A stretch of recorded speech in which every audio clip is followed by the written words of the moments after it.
নির্বাচন গণভোটের প্রস্তুতি সম্পর্কে প্রধান উপদেষ্টাকে অবহিত করলেন সিইসি। আগামী সংসদ নির্বাচন ও গণভোটের প্রস্তুতি সম্পর্কে প্রধান উপদেষ্টা প্রফেসর মোহাম্মদ ইউনূসকে অবহিত করেছেন প্রধান নির্বাচন কমিশনার এএমএম নাসির উদ্দিন। রোববার সন্ধ্যায় প্রধান নির্বাচন কমিশনার নাসির উদ্দিনের নেতৃত্বে নির্বাচন কমিশনের কমিশনাররা রাষ্ট্রীয় অতিথি ভবন যমুনায় প্রধান উপদেষ্টার সঙ্গে সাক্ষাৎকালে নির্বাচন আয়োজনের অগ্রগতি সম্পর্কে জানান। বৈঠকে সিইসি নাসির উদ্দিন জানান, নির্বাচন আয়োজনের ক্ষেত্রে সব ধরনের প্রস্তুতি সঠিক ও সুন্দরভাবে এগোচ্ছে এবং ফেব্রুয়ারির প্রথমার্ধে জাতীয় নির্বাচন ও একই দিনে গণভোট আয়োজনের জন্য কমিশন সম্পূর্ণ প্রস্তুত। প্রস্তুতিকালে ইসিকে পূর্ণ সহযোগিতা দেওয়ার জন্য প্রধান উপদেষ্টাকে ধন্যবাদ জানান সিইসি ও অন্যান্য নির্বাচন কমিশনাররা।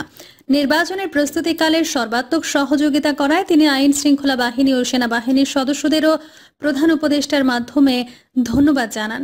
তিনি